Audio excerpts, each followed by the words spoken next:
Hello everyone and welcome to today's webinar, Introduction to Amazon Web Services. We're going to briefly describe cloud computing. We're going to talk about some of the benefits of the cloud. We'll talk about how the cloud scales. We're going to review the various Amazon Web Services building blocks. We'll cover a couple of case studies and some common use cases. We'll cover security, economics, and support. We'll then go over a few next steps where you can move ahead if you find what you've heard today to be of interest. And then after that, we'll have some time for some questions and answers and some discussion. Along the way, as time permits, I'm also hoping to give you a couple of demos through the AWS Management Console. So let's cover this really important question. What is cloud computing?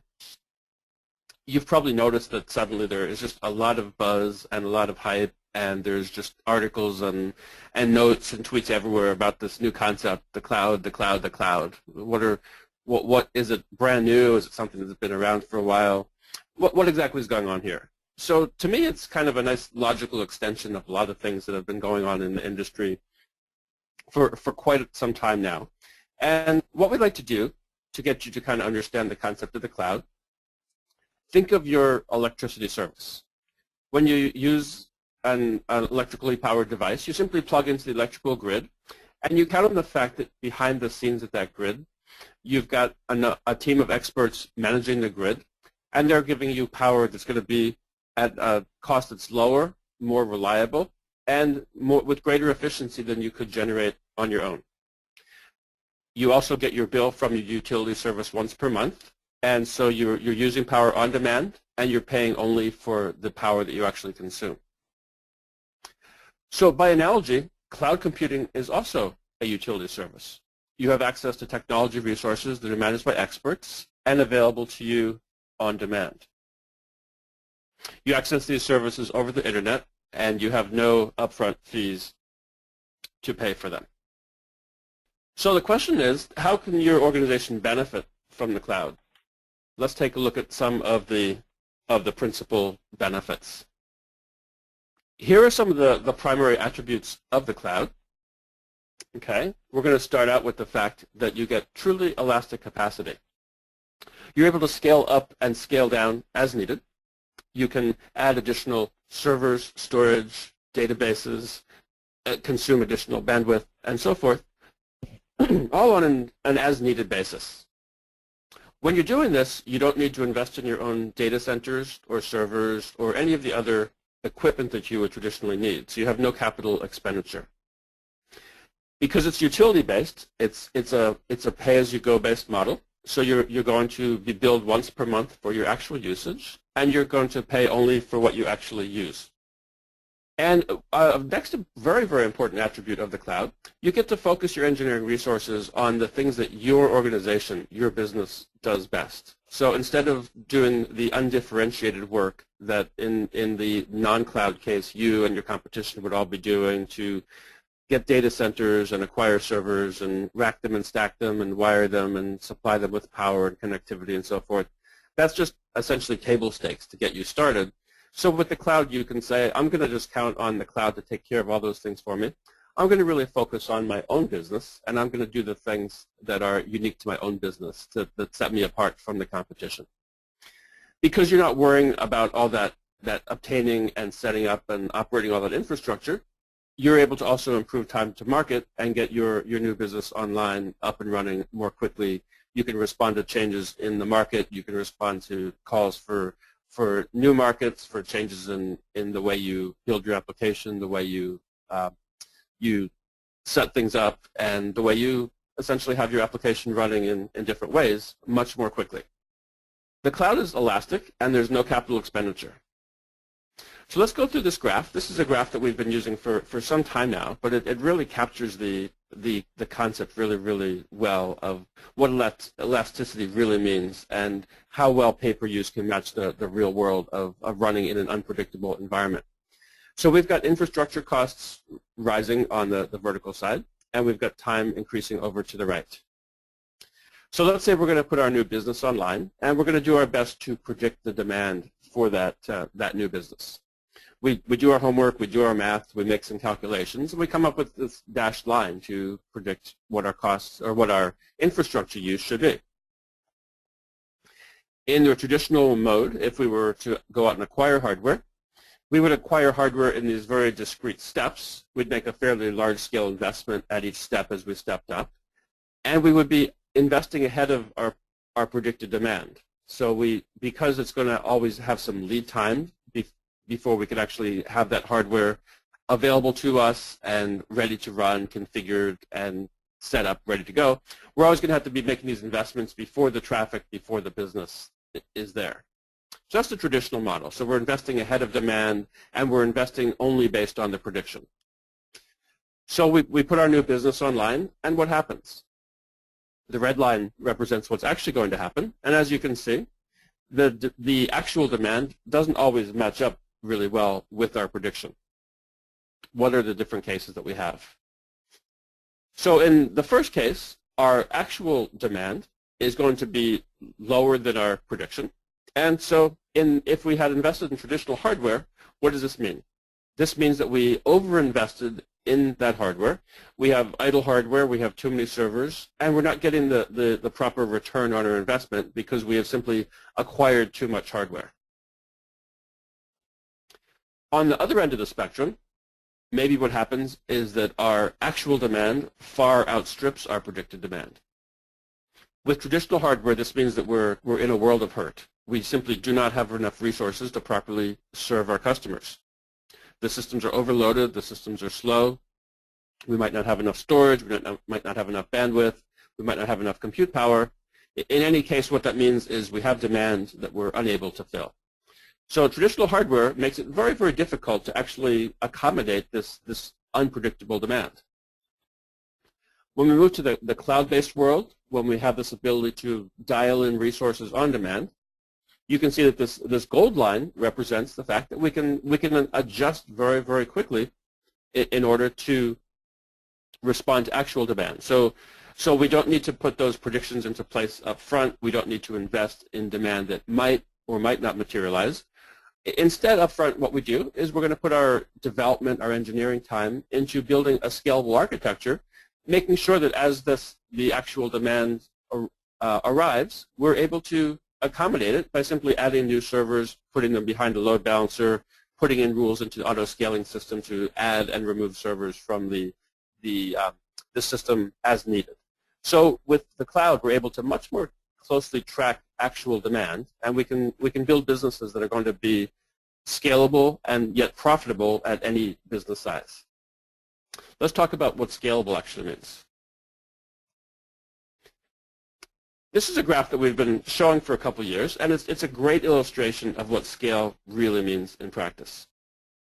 This is one of our early customers called Animoto.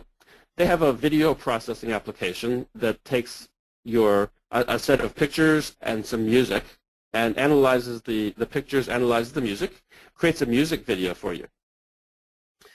Back in 2008, they launched this as a Facebook application, and before they launched it, they were running on about 50 servers. They had some very interesting viral features in the application to make it so it was very, very easy once you create your own video to share that video with your friends, who then would naturally all want to actually create their own video as well. So they launched this application, and in the course of 3 days, they went from running on 50 servers to 5,000 servers, which we call instances in our vocabulary. They went from 50 up to 5,000, a factor of 100 scaling, in a matter of just 3 days.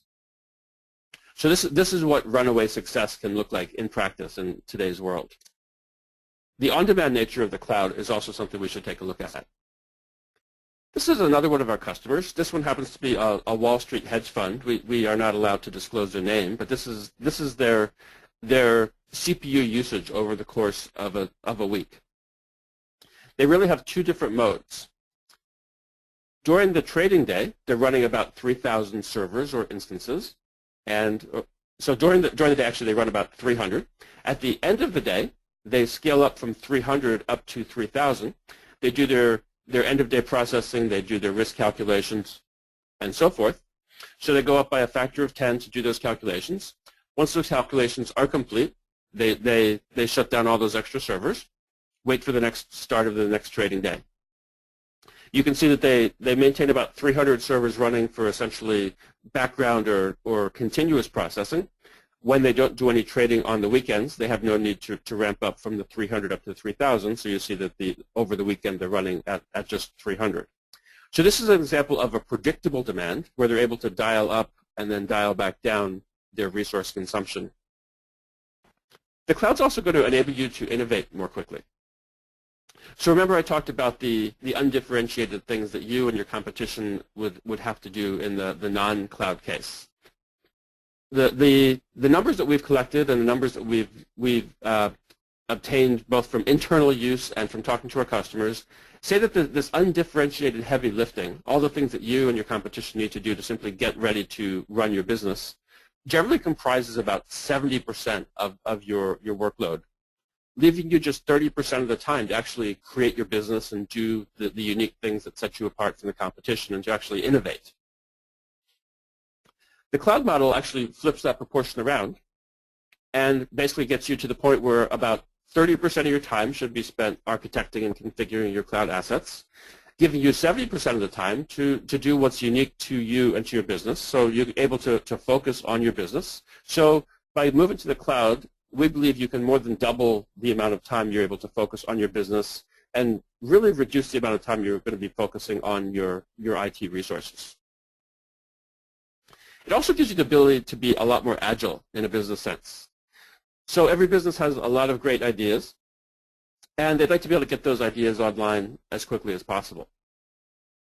In the traditional world, this means you need to talk to your IT person, and sometimes you're going to find that IT is not able to respond quickly. We talk to our customers and often find that IT organizations can take anywhere from weeks to months, and believe it or not, sometimes even quarters, to get new businesses online within a large organization. They're simply not equipped to respond quickly to dramatic changes in resource requirements. By going to the cloud-based model, what our customers have found is that they become a lot more agile. They have great ideas, they can get the resources they need from the cloud, and they can put them online in a matter of hours rather than weeks, months, or quarters. So they go from great ideas to great ideas online and up and running far more quickly. They can do experiments, they can do tests, they can put things online for a little while and say, does this work? If it works, they can roll it out to new markets, to larger customer bases. If not, they can bring it back to the lab, they can shut down the cloud resources and continue to innovate. So they can run that innovation cycle much more quickly when they're using cloud-based resources. So people ask us all the time about the ability for the cloud to scale. Can it really handle the very, very large-sized businesses? So this is the level of capacity that we add to AWS. When Amazon.com was in its 5th year of operation, we had a certain amount of IT resources. We were doing $2.76 billion a year in business. So we had a certain amount of IT capacity to power that. Every day, we had enough additional capacity to Amazon Web Services to power that entire $2.76 billion company. So that's the degree of growth that we're currently undergoing with the Amazon Web Services. Another metric that I can share with you is we have a storage facility called Amazon S3, the Simple Storage Service. As of the end of the second quarter of this year, S3 holds 449 billion objects, and we processed over 290,000 requests per second for those objects. On the customer side, you can see that we have a number of different brand name customers. We'll take a look at case studies from a few of these. We have a number of additional case studies available to you on our website if any of these particular customers look of interest to you. And if you want to find out about what any of the Virgin Atlantic or Netflix or Playfish or any of these customers here are doing with the Amazon Web Services. We also have a nice partner ecosystem, and these are some of our brand name partners. And again, we have more information on our website available if you want to find out about the different things that we're doing in conjunction with these partners. As an example, we just announced an expanded set of Oracle applications running on AWS just last night. We have a global reach with the Amazon Web Services, and let me give you a couple different indications of what that means. So when you start to store and process information in the cloud, you always get to choose a particular location that we call a region. We currently have 6 different regions located around the world. So when you choose to store or to process, you're always going to choose a particular region, and you're going to direct your requests to a particular region. So if you must keep your information within a particular country, if you must keep it outside of a particular country, you have full choice of where it's stored and where it's processed when you're using AWS. We have 3 separate locations in the U.S. We have both on the east and the west coast of the U.S. We have a brand new region that we just announced earlier this week that we call GovCloud, and this one is restricted to federal, state, and local government applications hosted in the cloud. It has a very specific feature called ITAR compliance, meaning that we have a restriction that only U.S. personnel, people that are either U.S. citizens or permanent residents, are allowed to operate that cloud for us, and we have a specific set of restrictions about the kind of applications, the kind of agencies that are allowed to be. And then we have a region in Europe, in Dublin, and then we have a pair of regions located in Asia Pacific, both Singapore and Tokyo. We have a content distribution network called CloudFront, and we currently have 19 locations for CloudFront located at various points of presence around the world. So now what I'd like to do is let's start zooming in a bit, and let's start taking a look at the individual building blocks that make up the Amazon Web Services. Now, each of these services is very comprehensive and very detailed. We probably won't get to address every last detail of every service in the time that we have available today. If you do have additional questions, please feel free to put those into the chat box, and also you can consult information on the website to learn even more about each of these different services. So at the bottom we have Amazon's global physical infrastructure. We just talked about the regions, the fact that we have 6 separate geographical regions located around the globe. Within those regions, we further subdivide them into a concept that we call AZs, or availability zones. Each of these availability zones is effectively a separate data center with individual power, cooling, network connectivity, and so forth. When we give architectural guidance for the use of AWS, we always recommend that you take the different servers that comprise your application and distribute them across the different availability zones in a region. This way, if there's any kind of failure that might affect a single availability zone, you've got processing available to you in the other availability zones. We also just talked about CloudFront and the different edge locations that are available within CloudFront. So the first level of service that we have is we have a compute service called Amazon EC2 Compute Cloud. EC2 gives you the ability to launch servers on demand that are virtual machines. So we take a large physical machine with a lot of CPU power, a lot of memory, a lot of network bandwidth, and then we use a technique called virtualization to subdivide that machine into logical, fully isolated virtual machines. EC2 gives you access to on-demand compute power, so you can quickly obtain and boot up new server instances in a matter of minutes. This means that you can very quickly scale your capacity up or down. We have 11 different server types, which we call instance types. These have varied amounts of CPU power, RAM, local disk storage, network bandwidth, and there's both 32 and 64-bit instance types available at a very, very wide range of power and price points. At the low end of that scale, we have something called a micro instance that's available to you at just 2 cents per hour. There are 3 different ways that you can actually pay for your compute power. The first model is called on-demand. So on-demand, you're paying the list prices for the actual instances, and when you're billed by the hour for the actual number of clock hours of servers that you are launching and running. If you have a predictable amount of demand, you can use something called a reserved instance or an RI. With the RI, what you do is you prepay upfront for either a 1-year or 3-year term, and once you've done that, you have the ability, when you run servers, you're going to be paying a lower hourly rate because you've prepaid, so your net hourly rate is going to be about 50% lower if you're going to be using that instance full time. If you're using it only part of the time, there's still a savings with reserved instances, and the amount of savings will depend on the proportion of the 100% that you use. Full details of that are available on the website. The third option is unique to the cloud and to AWS, and it's called spot pricing. With spot pricing, there is no fixed price for a compute hour at a particular location for an instance type. Instead, what you do is you prepare your machine image containing the application you'd like to run. You then make a bid for compute time, and your bid says you're willing to pay up to a certain price per hour to run your application at a certain location. Based on the supply of available compute time and the demand for that compute time from all the users of AWS and the other spot pricing requests, we will then establish a price for an hour of compute time, and all the applications that are willing to pay that price, we will launch them and run them, and we then reevaluate the market periodically based on changes in supply and demand.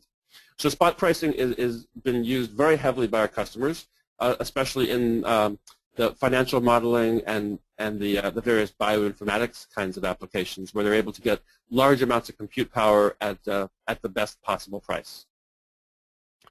When you launch EC2 servers, you have a choice of 4 different operating systems. You can run Windows, Linux, FreeBSD, or OpenSolaris. And this is an infrastructure as a service model, so that means that you're booting up a basic operating system, and you then have total flexibility to, on top of that operating system, install any additional tools, libraries, middleware, application platforms, and so forth that you'd like on that system. Once you've done that, we give you the ability to capture that customized operating system in what's called an AMI, an Amazon Machine Image. Once you have that AMI, you can then launch as many copies of it as you would like.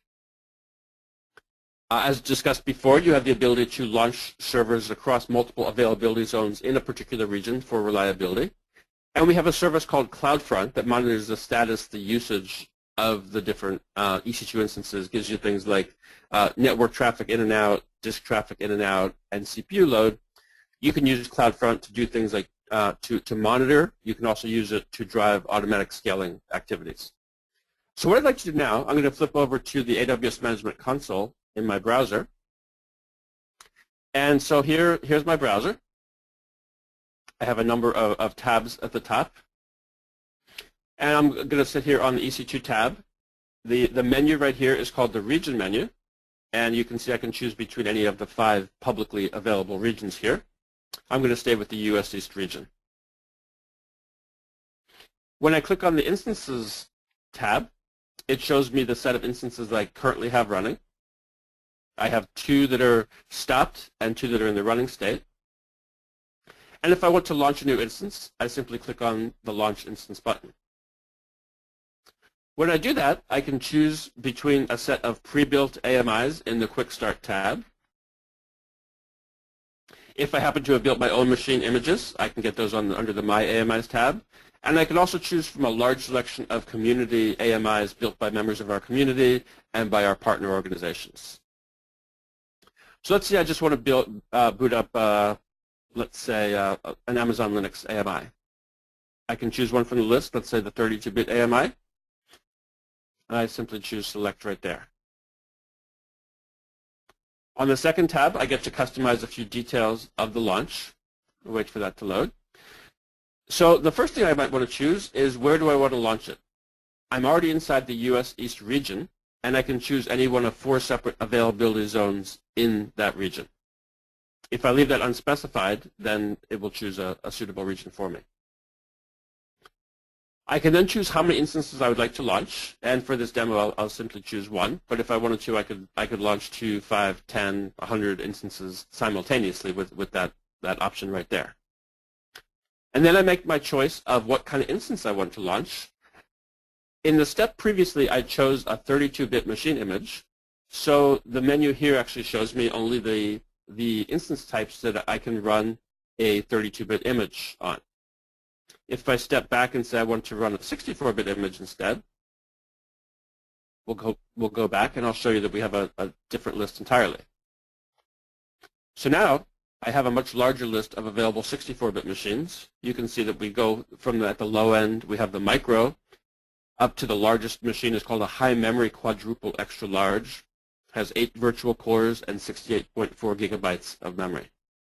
So you have quite a number of different choices. We'll stick with the micro. And from here, I can choose to simply launch instances, or I can request spot instances.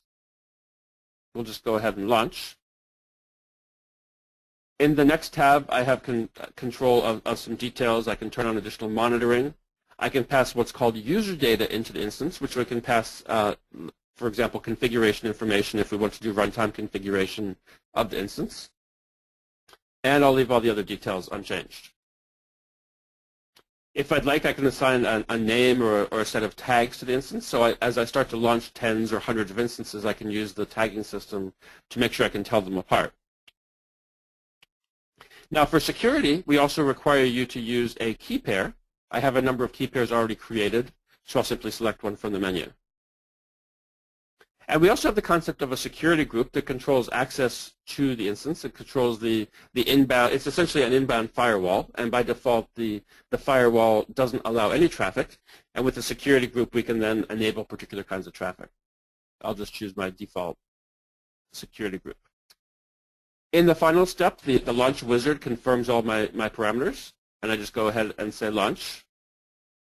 And then it's going to go ahead and start launching an instance for me. So this one is now in the pending state, as seen by the level, or by the yellow box right there. We'll just leave that there, and we'll come back in a few minutes, and we'll see that that has actually launched. Okay, so it's already up and running. If we click on it, we can see additional details. We can see that we have CloudWatch monitoring available for it, and we can see full details of that monitoring. Because we just launched it, we haven't accumulated any traffic or CPU utilization just yet. Okay, back to the presentation. So there you just saw me actually launch an EC2 instance, and you saw how quick that was to launch. That was probably about 20 seconds to get that micro instance up and running. So from compute, let's move along to storage. We have a couple different storage services for different types of data storage. We'll talk about 2 of those today. We'll talk about S3 and EBS, the Elastic Block Storage. So Elastic Block Storage is essentially a virtual hard drive, and you would use this just like you would use a hard drive on a physical server. You would use this as primary storage for a file system, a database, or anything that needs simply block-level storage. We can create these EBS volumes from the console, and when we create them, we can create them of any size from 1 gigabyte up to 1 terabyte. We create them. They're ready for us within a couple of seconds. We then attach them to an instance. We format it with a file system on top of that, specific to your operating system type. Once you have that ready to go, you can simply store information on there. Now, it's better than a hard drive because you can go to the console. You can right-click on a particular EBS volume, and you can initiate a snapshot backup. You can then use those snapshots for backup. You can use them for recovery if your application kind of goes awry and messes up your data, or if you need to make replicas of the data. Maybe you want to move data from test into production. And you can use it for any kind of recovery. If you need to scale up or scale down your amount of storage, you can use those EBS snapshots as well. So EBS is block storage, essentially virtual disk volumes in the cloud. The other kind of storage is object-based storage. We call the Simple Storage Service, or S3. And as I mentioned before, S3 currently has 449 billion objects stored. So this is a cloud-based, very, very durable storage model, designed to scale to high amounts of data, very, very high request rates, and to be highly durable, highly available. Also set up to be effectively your primary storage, accessible through a set of programming interfaces, and also through our console, a number of third-party tools for interactive management and backup. So let's go back to the console and see how that works. This time what I'll do is I'll select the S3 tab on my console. And when I do that, the console is going to list on the left side. It's going to list my containers or buckets. So I have a number of different buckets already in my account. I'm going to click on the one called JBar. And what I'm going to do, I'm going to click on the upload button, and I'm going to copy some information from my local machine up into the cloud. So I get my upload wizard.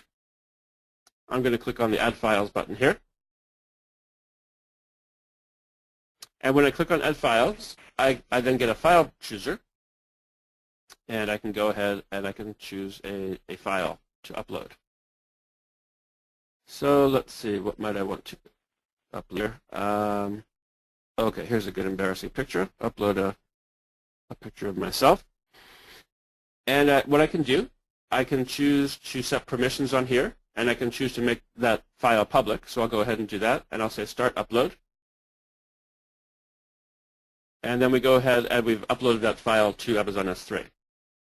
So because I made it public, the file has a URL available to it, and if we wanted to, we could go ahead and we could access that. So we can go ahead and select Properties in the console. So I uploaded one simple picture, but I don't have to pre-allocate storage. I can upload as much information as I would like to Amazon S3, and it will scale as large as you need to. So there's my upload, and there we go. That's the picture that I uploaded. That's me from 1962. So that was Amazon S3, and if we were to go ahead and say, well, that's an embarrassing picture, I don't want the whole world to see that, I could go ahead and I could remove permissions from that. I could save those permissions. So I've taken away the public ability to open or access that file. If I go back to my properties and access it a second time, I now get an access denied error showing that I no longer have access. So there's a very, very complete and very sophisticated access control mechanism with Amazon S3.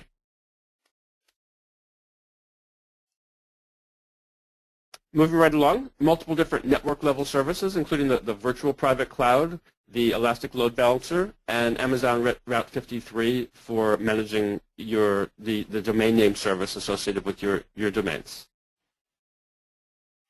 The virtual private cloud gives you the ability to create an isolated part of AWS, and then within that isolated section of AWS, you have full control of network addressing, and you can break that isolated cloud into multiple subnets. You can make some of those subnets private. You can connect those private subnets up to your corporate network across an encrypted VPN connection. And you can create both VPN gateways to create those VPN connections, and you can create internet gateways to connect out to the internet at large. So if you need much more fine-grained control of access, you can use the virtual private cloud. You even can control the IP address range of all the instances that are launched on your virtual private cloud. The picture here is from the management console, and you can see there's 4 separate predefined configurations for the virtual private cloud. This is most often used by our large-scale and our enterprise and our government customers, so they can make these walled-off sections of the cloud that they can have very, very detailed control of both the addressing and the accessibility of the instances and of the networks inside the virtual private cloud. We have multiple different database services, including the relational database service and the Amazon SimpleDB. The relational database service makes it easy to host, operate, and scale a relational database in the cloud. We currently support multiple versions of MySQL, and we also support Oracle Database 11G. When you're running these databases in the cloud, all of the common administrative tasks that are usually take up a lot of your time and your attention are automated, so that you simply launch a database in the cloud. We take care of backups, we take care of scaling, we take care of patches, and so forth. And again, less time on infrastructure for you, more time on application development. If we return to the console one more time, we have the RDS tab. And in the RDS tab, we can simply say Launch Database Instance. We can choose between MySQL and Oracle. If I choose MySQL, I can choose between currently 6 different versions of MySQL, both in the 5.1 and the 5.5 series.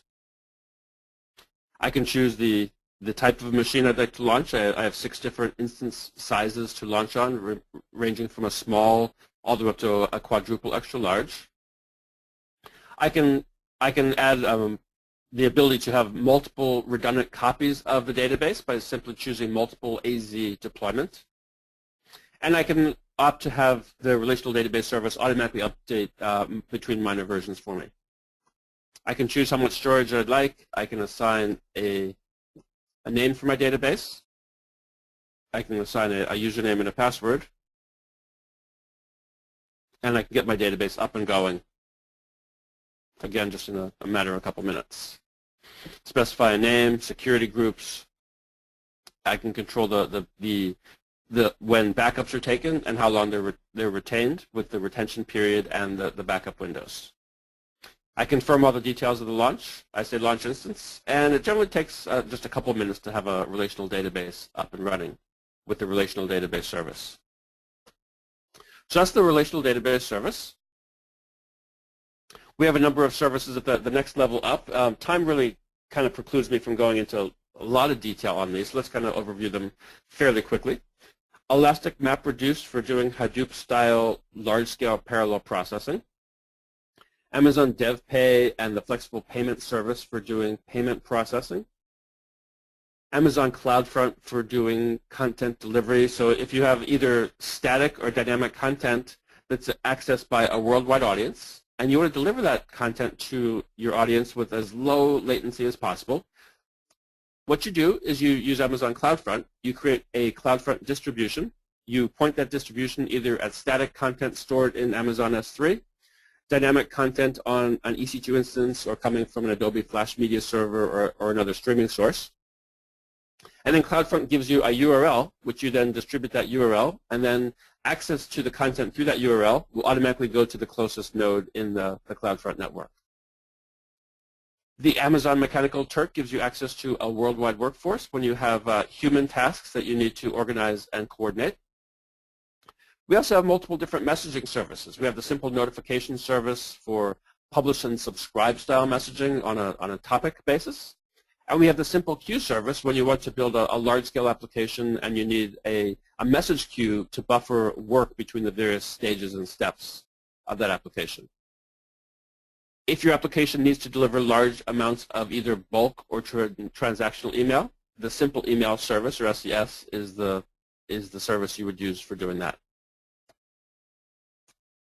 Moving up another level, we have services such as identity and access management, where you can create individual user accounts inside the scope of your AWS account, and then you have very fine-grained control of permissions of those user accounts. We have multi-factor authentication, where you have to use a physical device with a 6-digit code on that device in order to log in to your account or to log in as a particular IAM user. We have Amazon CloudWatch, collects monitoring data, metric data from your instances, your volumes, your load balancers, and so forth. And then we have a couple of higher level tools. The first one's called the Elastic Beanstalk. Lets you build an application, upload the compiled application to AWS, and we'll then take care of creating all the infrastructure needed to run that application. The databases, the servers, the load balancers, the auto-scaling rules, managing version upgrades, managing backups, and so forth. The other service is called AWS CloudFormation. CloudFormation lets you create templates that describe your AWS infrastructure. These templates would specify the different instances that you need, the storage buckets, the message queues, the notifications, the security groups, and so forth. You create that entire template, and you can then realize all those different resources in the template by simply uploading the template through the console, hitting one button, and we'll automatically parse through the template, fill in any parameters that you've entered, and then create an entire application stack driven by that template. So it makes it very easy to design your architecture, encode that architecture in the template, and then create multiple copies of that architecture on a totally repeatable basis. So with Elastic Beanstalk, you simply upload your application. You can either launch a sample app in the launch screen, or you can upload your own application, and we'll take care of all the rest. We'll provision your AWS resources, we'll create the runtime environment for you, launch the application, and then handle all of the monitoring and scaling for you. And at the top level of this diagram, we have a number of different tools to make it easy for you to access AWS. If you're going in at the API level, and if you're going to write code to use these services, We have libraries and SDKs for a number of languages. We have PHP, Ruby, .NET, Java, Perl, and so forth. We have the Management Console, which I've shown you just a little bit of the Management Console in the demos that we have done so far. We have a very full-featured set of tools for Eclipse. If you're using Eclipse to build your applications, we just released the second major version of the AWS Toolkit for Eclipse. And then we also have a command line interface to a number of services. So if you have existing build tools, and if you want to extend those tools to automatically, let's say, create storage buckets or to launch instances, to launch databases, you can integrate your existing makefiles and build scripts and so forth with AWS using the command line interface, if you'd like. Okay, I think I'd like to pop back over to the Management Console for a little bit and show you that we did launch our database. So our database is just about booted up. That's the one that we launched just a few minutes ago. So after the database creates itself, the final step before it's available for you to use, it makes a complete snapshot backup. So we can look at our log file here. We can see that the first entry in the log was the database instance was created, and the second was that the database is backing itself up.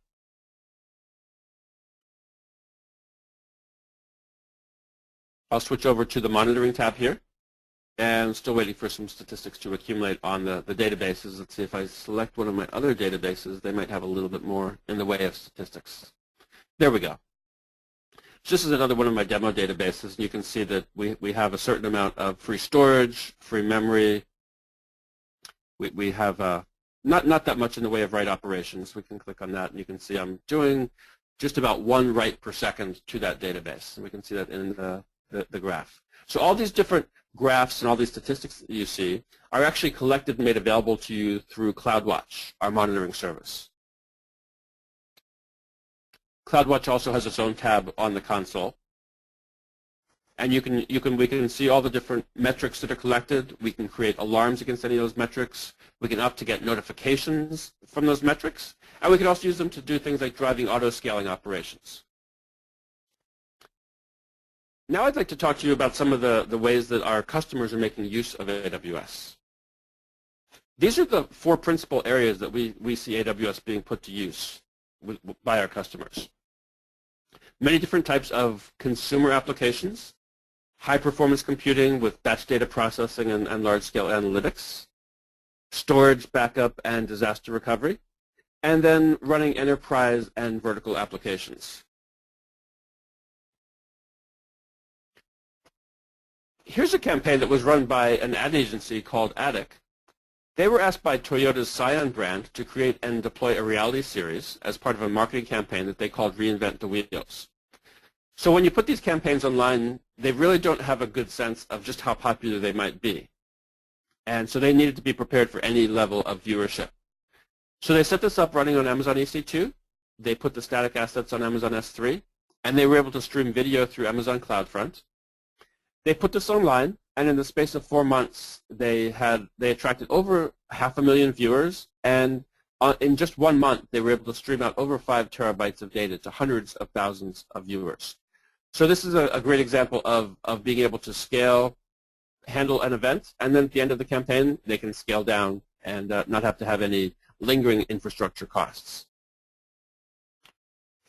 So going making a totally different kind of an application, NASA uses AWS for their mission data processing for a number of different current and future missions. One of the more interesting ones is that they process the data coming down from the Mars rovers. So in their old situation, they had a very, very limited amount of time to actually make decisions based on that data. It turns out there's simply a 2-hour window where they get the data from the rover. They do some image processing on that graphics and the telemetry data. They have a very short decision window once it's been processed to make decisions about where they'd like to send the rover. And then also within the same 2-hour window, they need to upload the decision, the results back to the rover and say, this is where you need to head for next. They built a horizontally scaling application running on EC2. They were able to scale up for this short time of this decision window, take all the data, scale up, do the processing, scale back down. And as a result, instead of what once took them 90 minutes to do data processing was reduced to just 15 minutes. And because of this, the amount of time they had each day to do the mission planning was greatly increased, and so they're able to do a much better job of doing better and higher quality science on Mars. This is what it looks like before and after. So in this 2-hour processing window, the pre-cloud model, the processing actually took most of the time. They had a little bit of time for planning, and then with the scalable processing that they're able to get from the cloud, they shrunk the processing time down. They expanded planning time from 15 minutes up to 105 minutes. And so, again, able to make much better decisions, look at a larger number of factors, make a much better plan. We always get questions about security, and what we've done is we've made a very large investment in AWS security. And in addition to investing in the security itself, we've done our best to publish information about the different security facts around AWS. We have pursued and achieved a large number of different certifications and validations, SAS 70, PCI DSS, ISO 27001. We have FSMA Low authority to operate for multiple government applications. We have white papers available both for security and for HIPAA. There's a third one not listed here called Risk and Compliance. In those white papers, you can read about our physical security and our data security. We have considerable detail in both of these white papers. If there's additional information that you need that's not covered, we're more than happy to connect you up to our security team. If you have particular questions, particular concerns, we're more than happy to answer those for you. If you'd like, you can visit the AWS Security Center to find the white paper, find out more information about all these different security features and facilities that we have. We get a number of questions about predicting costs. We do have an AWS calculator online. We also have an economics center and an economics white paper available to you. We also get questions regularly about the different support vehicles available. We have 4 different levels of support that are available to you at different cost points, ranging from bronze up through platinum. And you can see that there's a certain set of features available to you for each of these different support levels. At the highest level, if you're on the platinum level of support, you have access to an account manager and also to our team of solutions architects that can give you very high-level guidance on the best ways to build your AWS application. There's quite a few possible next steps for you. We have a Getting Started guide available to you online. You could use Elastic Beanstalk to submit a WAR file and watch it launch. You might want to check out the Security Center and the Economics Center. Or feel free to get in touch with me. My email address and my Twitter handle are on there. And with that, let's turn back to Reid. And in the remaining time that we have available, let's talk about any questions that you might have entered during the presentation. Great, thanks, Jeff. I just want to let everyone know that we have a very similar presentation already online at slideshare.net/Amazon Web Services. You can go and find that there. There's just a couple little differences here due to the fact that we've already launched additional services such as the AWS GovCloud yesterday. 2 days ago, and so that's available. And then we also have a video that's similar to this recording that's online, and that's under the video and webinar section of our website, which you can easily find in the main AWS dropdown on our website. It just says videos and webinars, and you click on that, and you can watch all these videos there too. Just got a couple questions on that, so if you see that, that's what's going on. Jeff, we're actually going to start with a technical question that came through. It's a really good question from Mike. Mike has a specific use case he wants to talk about here, and the idea is they want to use the elastic load balancing to externally point to elastic IPs, which are obviously assigned to EC2 instances. And then they want to combine that with VPC for an internal network and an IPsec tunnel back to their data center. Can they support that type of configuration? Wow, Mike, that's a great question that is probably something that we should handle in great detail offline. So let's see, maybe the forum, Jeff. Yeah, forum might be a good starting point for that, Mike. Yeah, you can definitely do all of these different things.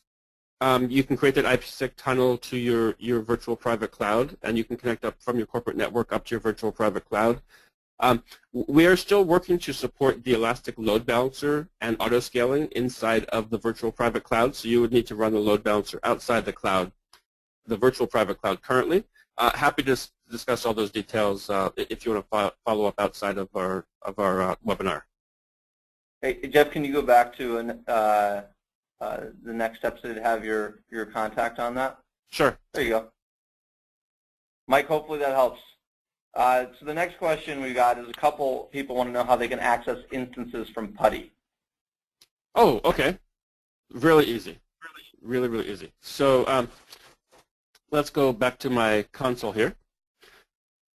I glossed over a few steps when I was launching the instances just in the interest of time. So I'm going to go back to my console. So when I'm getting started to use AWS, one of the things I need to do is I need to set up a key pair. So when I create the key pair, I simply need to press the Create Key Pair button.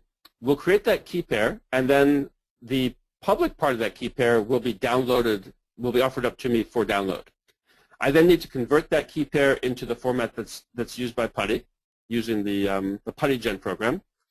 And once I've done that, I can load that up into PuTTY. And if I load up my PuTTY right here, you can see that I have it set up, and in my auth section, I simply have opened up my key pair. Once I do that and I say connect, and I'm now logged into my EC2 instance right here. So this is a small EC2 instance. You can actually see it's been running for 1,130 days. This is an almost archaic instance. I launched this well over 3 years ago. It's been up and running for over 3 years and doing great. So basically you create your key pair in the console, you convert that to the PuTTY format, you configure it into PuTTY, and away you go. Great, thanks, Jeff. Jeff, here's a question from, I think it's Murik. Apologize if I did not pronounce your name correctly. He says, if there are many instances running based on one image, do they all have the same IP address and host name? How is this handled? And Jeff, I'm going to expand the question for you. Can you talk about some best practices when managing many instances of similar configuration? Okay. All right. So what happens when you launch multiple instances from the same machine image is that each of them is assigned a separate IP address and a separate host name. So I'm going back to my Instances tab in my console. I'm just going to click on one of these. And then when I select a particular instance, what we can do is we can see that each of the instances has its own public DNS name. So this one is ec2-174-129-190-3.compute-1.amazonaws.com. So that's the public DNS name of that instance. It's also assigned an internal private IP address. So each of the individual instances will get its own name and its own IP address. And then you asked about what do you do when you start to have many instances.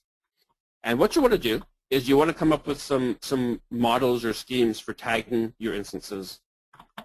So let's see, let me click on one of mine right here. We have a tagging feature that is relatively new, less than a year old. So what you can do is there's a tag called name, and I could call this one, let's say this I launched today, right? So this was demo Thursday. I can put a name tag on each one of those. So that's the first level of control. So I'd want to assign my machine's unique names as I launch them.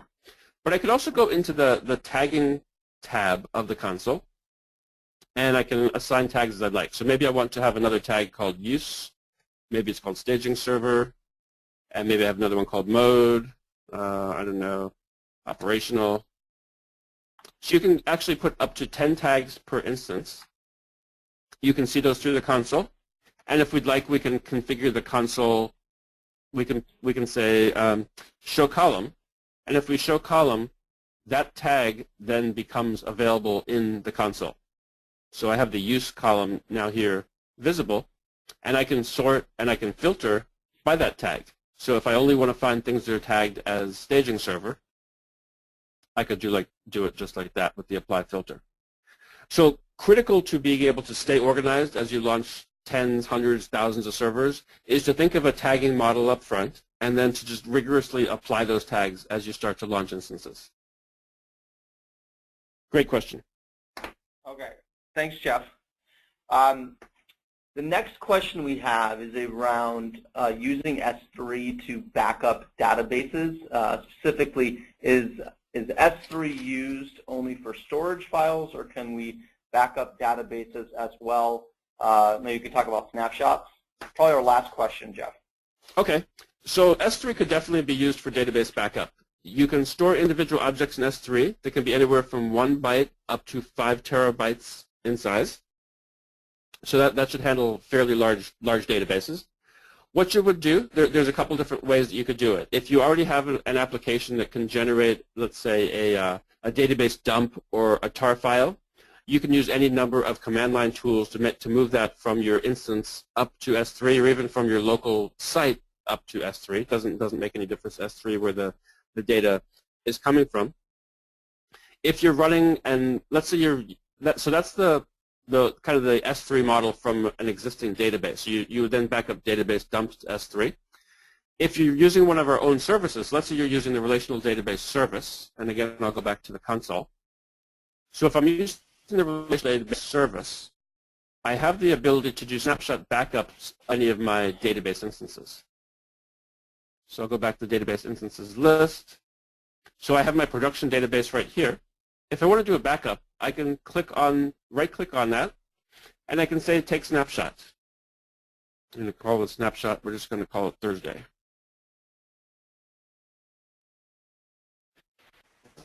So when I say take snapshot, I'll go to the snapshot tab, and it shows that it's in the process of creating that snapshot. And in these demos, I've created snapshots of a number of my other volumes. So these snapshots are stored in Amazon S3. Once I've taken a snapshot, I can use those to easily recreate the database. Let's say I take this one that I took just yesterday. If I want to use a snapshot to make a new database, I can right-click and say Restore from Database Snapshot, and I can then create a brand new database using the material from that snapshot. And I would just fill in this form, and again, it just takes a few minutes to launch the database and get that snapshot in there. So that's just a little bit of detail about the process of doing snapshots and doing backups into S3, but S3 is definitely very, very suitable for storing backups. Great. Well, thanks, Jeff. That's going to wrap up our webinar on the introduction to Amazon Web Services. Again, on behalf of Amazon Web Services, I'd like to thank you for joining us, and Jeff, again, thank you for the presentation. You're very welcome. Thank you all for attending.